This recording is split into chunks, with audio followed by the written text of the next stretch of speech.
For a long time, I thought I had found the kind of love that most people only dream about. When I married Lauren, I felt like I'd hit the jackpot.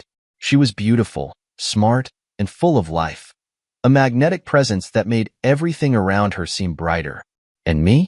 I was the steady one, the reliable partner who worked tirelessly to give her the life she deserved. It wasn't a flashy existence, but it was one built on love and trust. At least, that's what I believed. Our life together seemed perfect from the outside. Friends would always comment on how lucky we were, how Lauren and I seemed inseparable. We had our routines, weekend breakfast dates, Sunday hikes, quiet evenings watching our favorite shows. I loved those moments, the simplicity of being with someone who made me feel like I was enough. I worked long hours to provide for us, managing projects and meeting deadlines with the singular goal of building a secure future. Lauren didn't work. She didn't have to. I wanted her to have the freedom to pursue her passions, to live a life free of stress. She took art classes, traveled with friends, and filled our home with vibrant pieces that reflected her personality. I loved coming home to her smile, to the warmth she brought to our space. We shared dreams of the future, plans to travel more, maybe buy a little house by the lake someday. I believed in those dreams because they were ours. Lauren had a way of making me feel like we could take on the world together, and I was happy to work hard to make it happen. Of course, no marriage is perfect. We had our disagreements, moments where our personalities clashed. Lauren was spontaneous, always chasing the next thrill, while I was more grounded, content with a steady routine. Sometimes she'd tease me about being too predictable, but I didn't mind. I thought our differences balanced each other out. Looking back, I see now how naive I was. I missed the small signs, the fleeting looks of frustration when I talked about work, the subtle shift in her tone when she spoke about our life together. At the time, I didn't think much of it. I trusted Lauren completely, and I thought our love was unshakable. If someone had told me then that my world was about to fall apart, I wouldn't have believed them. How could I? Everything seemed so perfect, or at least, I thought it was. I didn't realize that the foundation of our marriage was already beginning to crack, that the life we'd built together was about to be tested in ways I never could have imagined. It started with little things, moments so small that at first, I didn't pay attention to them. Lauren, who had always been so warm and affectionate, began to pull away.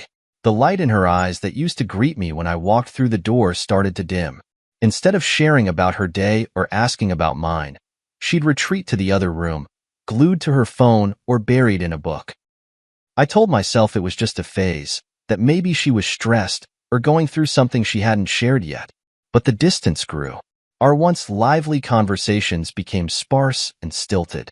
Date nights turned into awkward silences, with Lauren scrolling through her phone while I tried to find something to talk about. Then the comments started. "You're always working," she'd say with a sigh, barely glancing up from her screen. "We never do anything fun anymore." I'd suggest taking a weekend trip or going out to dinner, but her responses were always dismissive.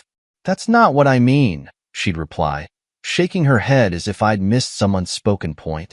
The digs grew sharper over time. She started to complain about the little things I did, the way I organized the kitchen, the way I dressed, even the way I laughed. "You're so predictable," she said one night, her tone laced with disdain. "It's like living with a robot." I tried to brush it off, but the words stung. I had always thought of myself as dependable, the kind of man who could be counted on to take care of the people he loved. I didn't think that was a flaw, but to Lauren, it seemed to be a problem. I began to notice other changes, too. She started going out more, attending events with friends, or taking trips that she claimed were for her art classes. She'd come home late, smelling of perfume and wine, offering vague explanations about gallery openings or spontaneous outings. "Who did you go with?" I asked once, trying to sound casual. "Oh, just some people from class," she replied, her tone dismissive. "You wouldn't know them." Her responses left me uneasy, but I didn't push. I wanted to trust her. I wanted to believe that whatever was happening, we could work through it. But as the months went on, it became harder to ignore the cracks forming in our marriage. The woman I had fallen in love with, the woman who used to look at me like I was her whole world, now seemed like a stranger. She was distant, cold, and increasingly critical. "You're so boring, Nathan," she said one evening, her voice dripping with frustration. "Don't you ever want more out of life?" "I thought we had everything we needed," I replied, my chest tightening. "I thought we were happy." She rolled her eyes, turning away from me. "Maybe you are, but I'm not." Her words cut deeper than I cared to admit. I didn't understand where this was coming from, why the life we had built together was no longer enough for her. I spent countless nights lying awake, replaying our conversations, searching for the moment when everything had started to change. Was it my fault? Had I been too focused on work, too complacent in our routine? Or was there something else, something I couldn't see, pulling her away from me? The doubts ate away at me, but I pushed them aside, convincing myself that things would get better. I just needed to try harder, to show her how much I loved her. But deep down, a part of me knew that the woman I had married was slipping away. And no matter how hard I tried, I couldn't shake the feeling that something was terribly wrong. The unease that had been building in my chest finally reached a breaking point one evening. It had been a long day at work, and all I wanted was to come home, sit down with Lauren, and try to reconnect. I'd stopped by her favorite bakery on the way home, hoping a simple gesture might help bridge the growing gap between us. When I stepped into the house, it was quiet, too quiet. No TV playing in the background, no music, not even the faint sound of her moving around. I called out, "Lauren," but there was no answer. Her car was in the driveway, so I knew she was home. As I set the bakery box on the kitchen counter, I heard a faint voice coming from upstairs. At first, I thought she might be on the phone with a friend, but as I climbed the stairs, her tone caught my attention. Soft, low, and flirtatious. It wasn't the way she spoke to me anymore. I stopped outside the bedroom door, which was slightly ajar, and listened. Her words were muffled, but the warmth in her voice was unmistakable. My stomach tightened as I leaned closer, trying to make sense of the conversation. "Don't worry," she said, her voice light and full of confidence. "Everything's going according to plan." My heart sank. What plan? There was a pause, followed by her laugh, a sound I hadn't heard in months. It wasn't forced or polite. It was genuine, the kind of laugh that used to be reserved for me. I felt a cold sweat break out across my skin as the implications of what I was hearing started to sink in. Before I could process it, the floor creaked under my weight, and Lauren's voice cut off abruptly. "Hold on," she said to whoever was on the other end of the call. Moments later, the door swung open, and there she was, her phone still pressed to her ear. Her expression shifted immediately. Surprise turned to guilt, then to annoyance. "Nathan," she said, her tone flat. "What are you doing home so early?" I ignored her question, my eyes narrowing. "Who were you talking to?" She hesitated, her gaze flicking between me and the phone in her hand. "It's just someone from my art class," she said dismissively, quickly ending the call. "Why are you eavesdropping?" The defensiveness in her voice only made my suspicion grow. "Eavesdropping?" I repeated, my voice rising. "You were the one sneaking around in our house, whispering on the phone like you didn't want me to hear." Lauren rolled her eyes, crossing her arms over her chest. "You're overreacting, Nathan. Not everything is some big conspiracy." Her casual dismissal felt like a slap in the face. I wanted to believe her, to write it off as nothing more than paranoia, but the knot in my stomach told me otherwise. The way she avoided my gaze, the way she had rushed to end the call, it all pointed to one conclusion. She was hiding something. That night, I lay awake, staring at the ceiling as my mind raced. Who had she been talking to? What was this plan she mentioned? And why did her laugh, so full of life and joy, feel like the cruelest betrayal? The doubts I had tried to ignore for months were now impossible to push aside. Something was wrong, and I couldn't shake the feeling that my marriage, the life we had built together, was on the verge of falling apart. The unease that had been building in my chest finally reached a breaking point one evening. It had been a long day at work, and all I wanted was to come home, sit down with Lauren, and try to reconnect. I'd stopped by her favorite bakery on the way home, hoping a simple gesture might help bridge the growing gap between us. When I stepped into the house, it was quiet, too quiet. No TV playing in the background, No music, not even the faint sound of her moving around. I called out, "Lauren," but there was no answer. Her car was in the driveway, so I knew she was home. As I set the bakery box on the kitchen counter, I heard a faint voice coming from upstairs. At first, I thought she might be on the phone with a friend, but as I climbed the stairs, her tone caught my attention. Soft, low, and flirtatious. It wasn't the way she spoke to me anymore. I stopped outside the bedroom door, which was slightly ajar, and listened. Her words were muffled, but the warmth in her voice was unmistakable. My stomach tightened as I leaned closer, trying to make sense of the conversation. "Don't worry," she said, her voice light and full of confidence. "Everything's going according to plan." My heart sank. What plan? There was a pause, followed by her laugh, a sound I hadn't heard in months. It wasn't forced or polite. It was genuine, the kind of laugh that used to be reserved for me. I felt a cold sweat break out across my skin as the implications of what I was hearing started to sink in. Before I could process it, the floor creaked under my weight, and Lauren's voice cut off abruptly. "Hold on," she said to whoever was on the other end of the call. Moments later, the door swung open, and there she was, her phone still pressed to her ear. Her expression shifted immediately. Surprise turned to guilt, then to annoyance. "Nathan," she said, her tone flat. "What are you doing home so early?" I ignored her question, my eyes narrowing. "Who were you talking to?" She hesitated, her gaze flicking between me and the phone in her hand. "It's just someone from my art class," she said dismissively, quickly ending the call. "Why are you eavesdropping?" The defensiveness in her voice only made my suspicion grow. "Eavesdropping?" I repeated, my voice rising. "You were the one sneaking around in our house, whispering on the phone like you didn't want me to hear." Lauren rolled her eyes, crossing her arms over her chest. "You're overreacting, Nathan. Not everything is some big conspiracy." Her casual dismissal felt like a slap in the face. I wanted to believe her, to write it off as nothing more than paranoia, but the knot in my stomach told me otherwise. The way she avoided my gaze, the way she had rushed to end the call, it all pointed to one conclusion.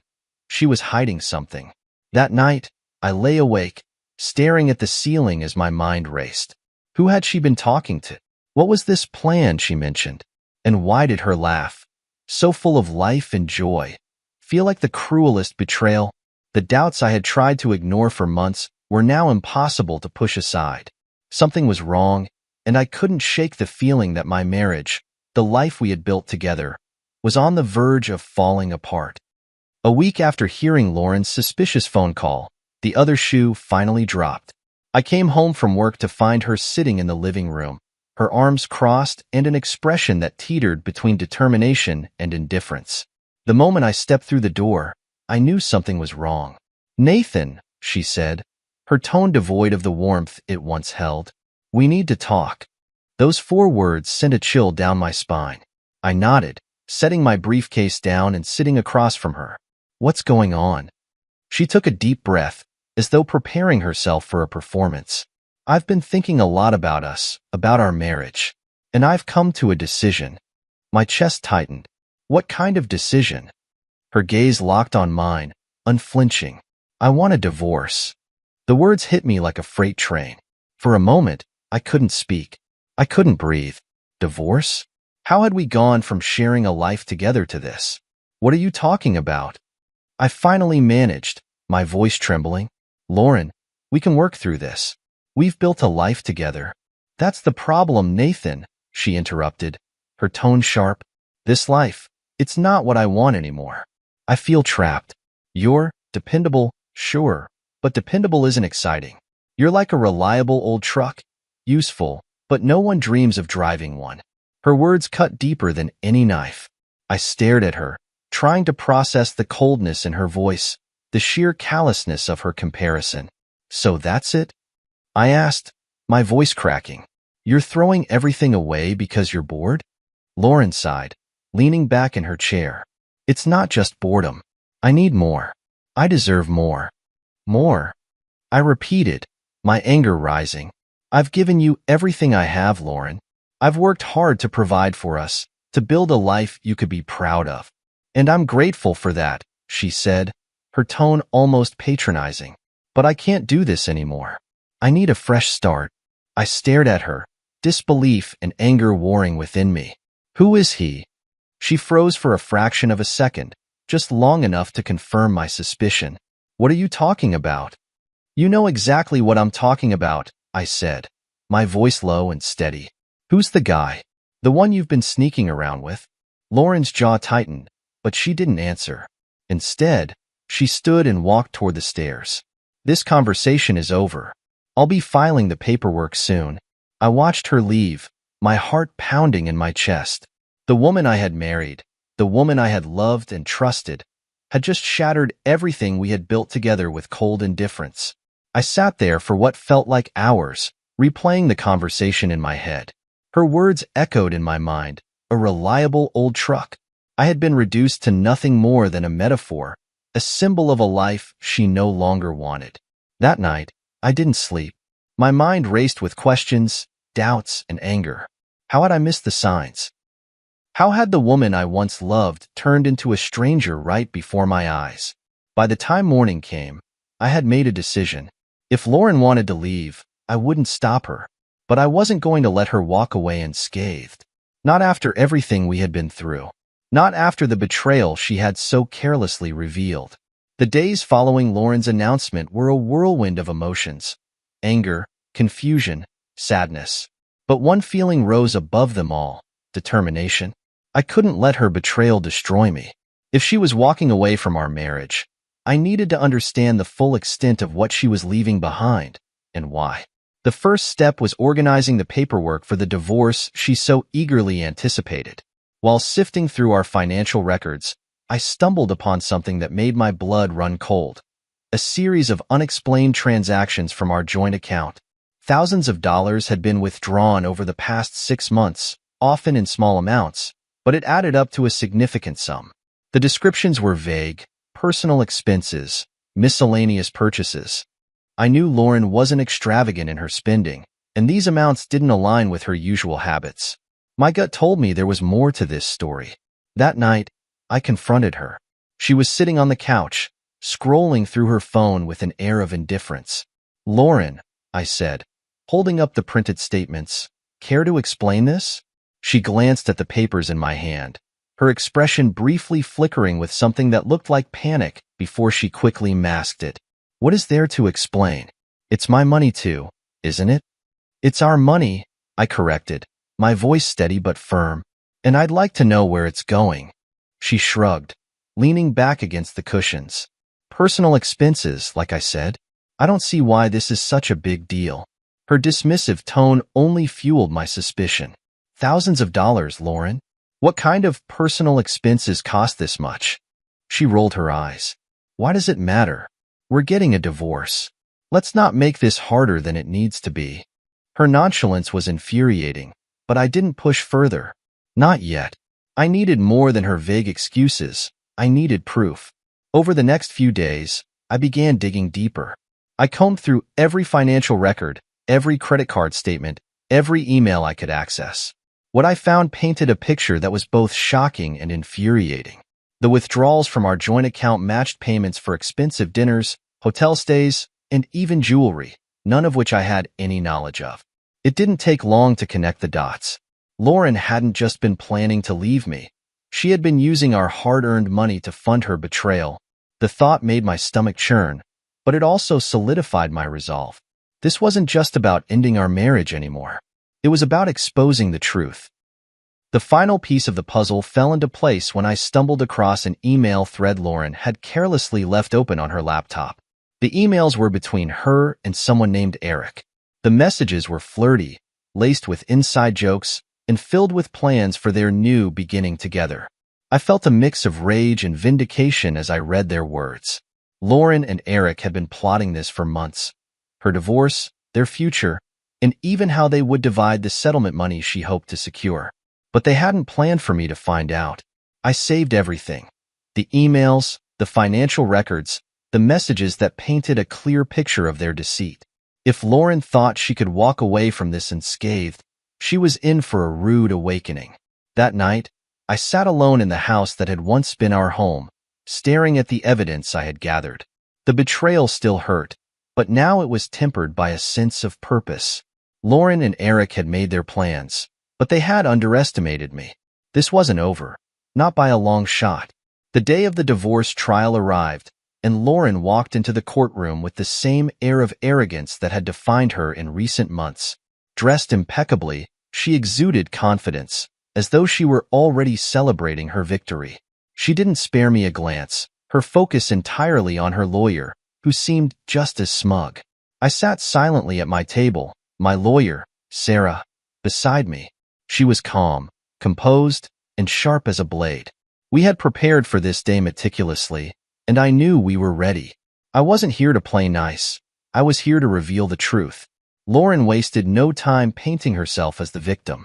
Her lawyer presented her as a woman trapped in a loveless marriage, burdened by a husband who prioritized work over her happiness.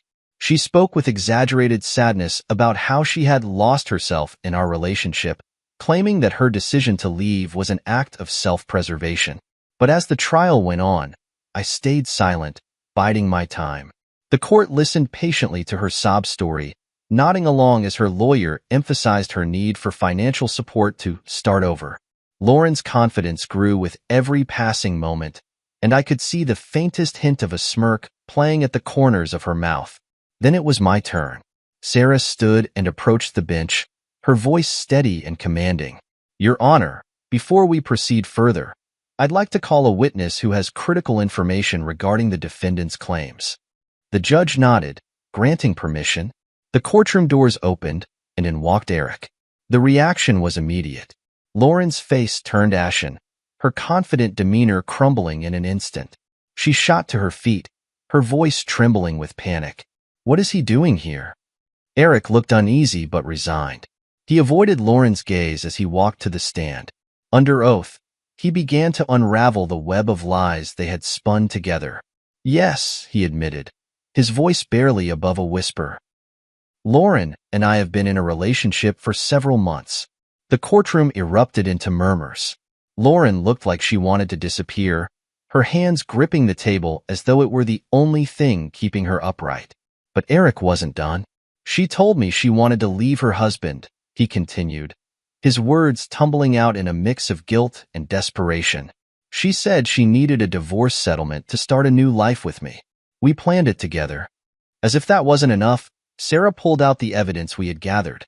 The financial records, the emails, the proof of their deception. She presented it all with precision, leaving no room for doubt.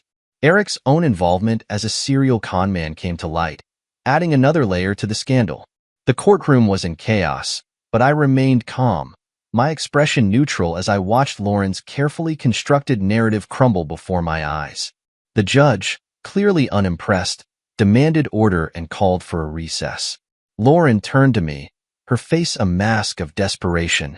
"Nathan, please," she pleaded, her voice shaking. "This isn't what it looks like. I didn't mean for—" I cut her off, my voice low and firm. "Don't. You've said enough." When the court reconvened, the tide had shifted entirely. The judge, having reviewed the evidence, was stern in their verdict. Lauren's claims were dismissed, and she was denied the settlement she had been counting on. The house, the savings, everything she had hoped to take from me was now out of her reach. As the proceedings ended, Lauren sat frozen, staring blankly at the table in front of her. Her confidence, her arrogance, it was all gone. She had gambled everything and lost. As I walked out of the courtroom, I felt a weight lift from my shoulders. Justice had been served, and for the first time in months, I felt truly free. The courtroom had fallen silent, but the reverberations of the day's revelations were anything but.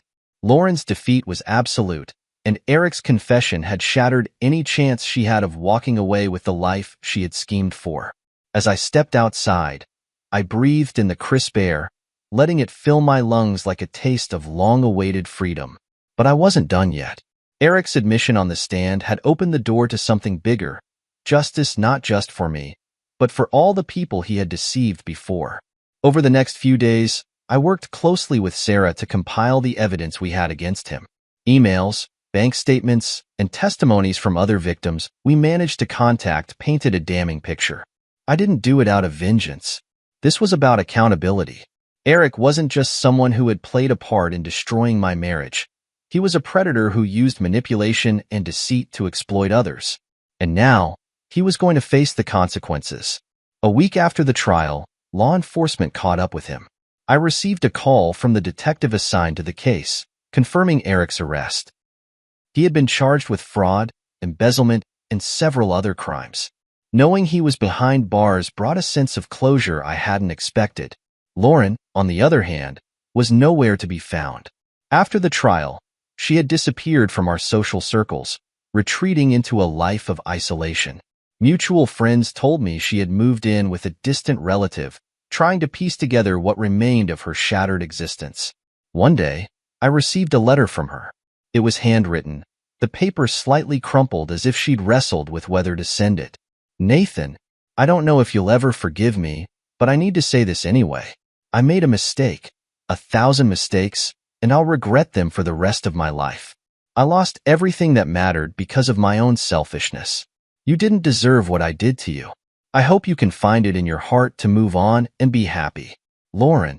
I read the letter twice, trying to decipher if her words were genuine or simply a bid for redemption. But in the end, it didn't matter. The damage was done, and no amount of regret could change the choices she had made. I folded the letter and placed it in a drawer, a relic of a past I was ready to leave behind. In the weeks that followed, I focused on rebuilding my life. Therapy helped me process the anger, hurt, and confusion that had lingered after the betrayal. It wasn't an overnight transformation, but step by step, I felt the weight lifting. I also reconnected with old friends, people who reminded me of who I was before Lauren and Eric's betrayal.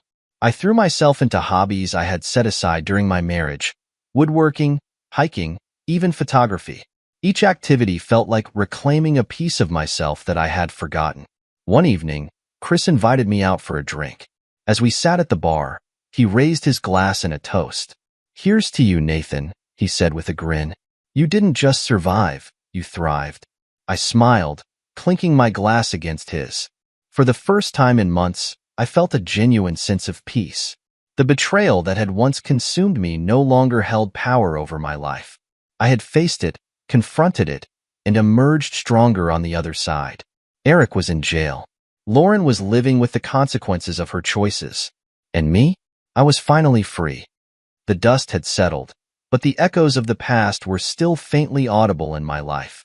I had won the battle, both in court and within myself, but moving forward was more challenging than I anticipated. Each day brought a new lesson, a new reminder of who I was beyond the betrayal. Lauren's letter sat untouched in the drawer. Occasionally, I'd glance at it, wondering if I should revisit her words, but I never did. Her regret, genuine or not, no longer mattered. My focus was on healing, not reopening wounds. My first major step forward was redecorating the house. It wasn't just about changing the paint or rearranging the furniture. It was about reclaiming my space. The living room, once filled with reminders of Lauren's presence, became a sanctuary for me. Photos of places I wanted to visit lined the walls, and a sleek new bookshelf displayed the novels I'd been meaning to read for years. Therapy sessions with Dr. Miller became a cornerstone of my growth. She often reminded me, "Nathan, your value isn't defined by what others do to you. It's defined by how you respond and rebuild." Those words stayed with me as I took each step toward creating a life I could be proud of. Lauren's fallout from the trial was a topic of quiet discussion among our mutual acquaintances. The last I heard, she was struggling to find steady work, her reputation tarnished by the court's revelations. Some people sympathized with her, while others distanced themselves entirely. It wasn't my concern anymore. She had made her choices, and now she had to live with them. Eric's arrest, however, brought a strange sense of justice. I stayed updated on his case, not out of vengeance, but out of a need for closure. The charges against him piled up, with multiple victims stepping forward to share their stories. The man who had smugly declared his plans to use my wife and my resources was now facing years behind bars. One day, I received a call from Carly, one of Eric's former victims. She thanked me for stepping up and exposing him, her voice filled with relief and gratitude. "You didn't just save yourself," she said. "You saved so many of us." Her words hit me deeply. I hadn't realized how far the ripple effects of my actions had reached. Knowing that I had made a difference, even in the smallest way, brought a sense of purpose to my journey. The turning point came one sunny afternoon as I stood in the backyard, tending to a small garden I had started. The act of planting seeds, nurturing them, and watching them grow became symbolic of my own healing. As the flowers bloomed, so did my confidence in the life I was building. Chris stopped by later that evening, bringing a six-pack of beer and his usual sarcasm. "You've turned into a damn horticulturist," he teased, pointing at the neatly arranged flower beds. "Gardening is cheaper than therapy," I shot back with a grin. As we sat on the porch, watching the sun dip below the horizon, Chris raised his bottle in a toast. "To rebuilding," he said simply. "To rebuilding," I echoed, clinking my bottle against his. The quiet camaraderie of that moment stayed with me long after Chris left. It wasn't about the beer or the conversation. It was about realizing how far I had come. The man who once felt broken and betrayed was now standing tall, ready to face whatever life had in store. The past still lingered in the background, but it no longer defined me. Lauren and Eric had tried to strip me of my worth, but they had failed. I had reclaimed my life, my dignity, and my sense of self. And as I stood there, staring up at the stars, I knew one thing for certain. The future was mine to create. The final stages of my journey toward closure and peace began with the realization that the past no longer had control over me. Lauren and Eric's betrayals, once sources of anguish and anger, had become distant memories, remnants of a chapter one had not only survived but emerged from stronger and wiser. The divorce was finalized, the legal battles won, and the toxic ties severed. I was no longer the man weighed down by betrayal.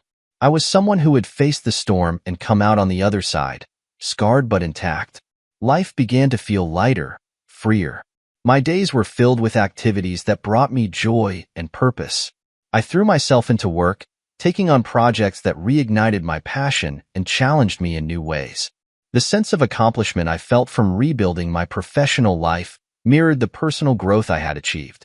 One of the most unexpected but fulfilling aspects of this new chapter was the relationships I began to rebuild with friends and family.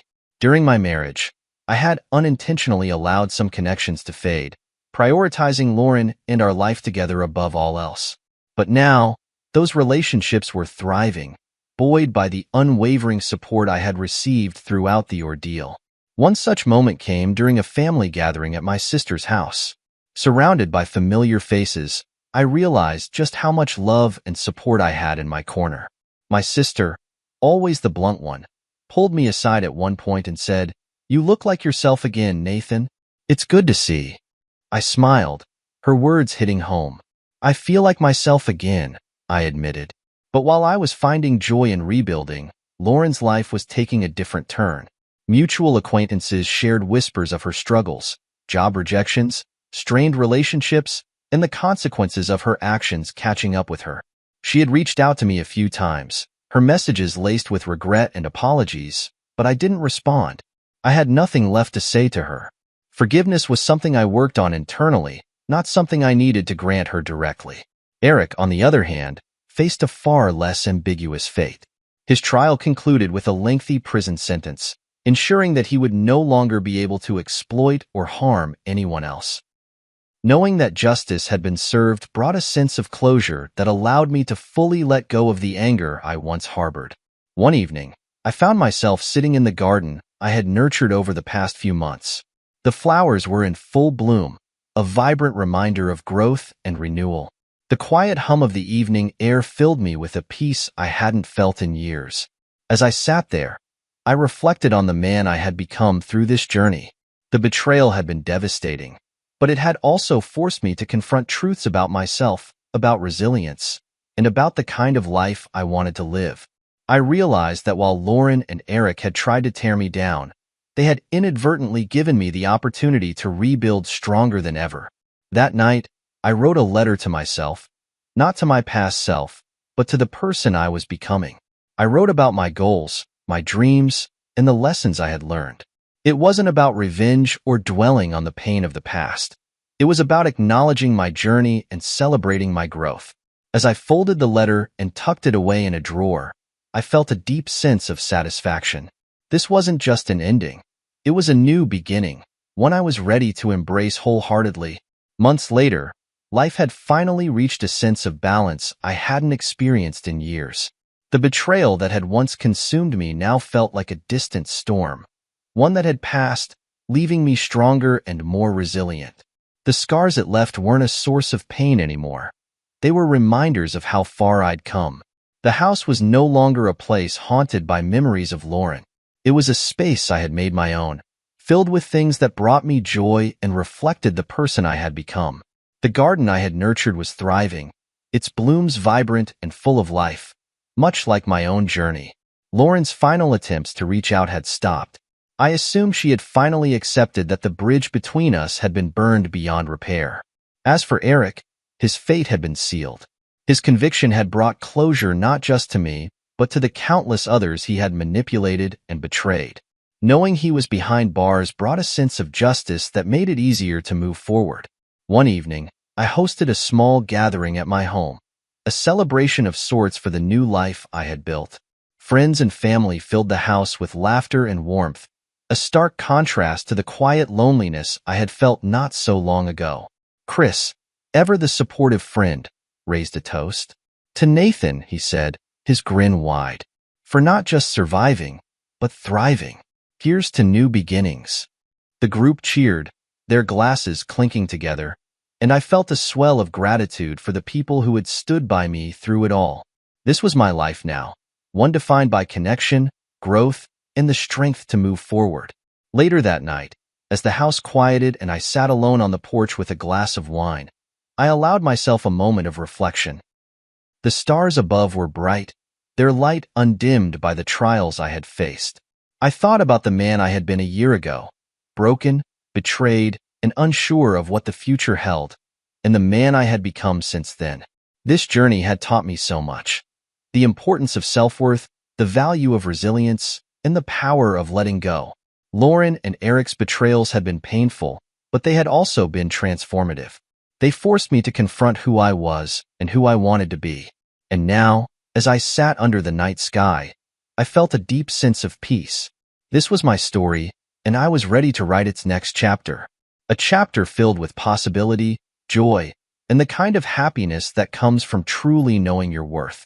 The future was mine, and I intended to embrace it fully. As the last remnants of the past faded into memory, I raised my glass to the stars, to growth, to resilience, and to the life I was building, one that was entirely my own.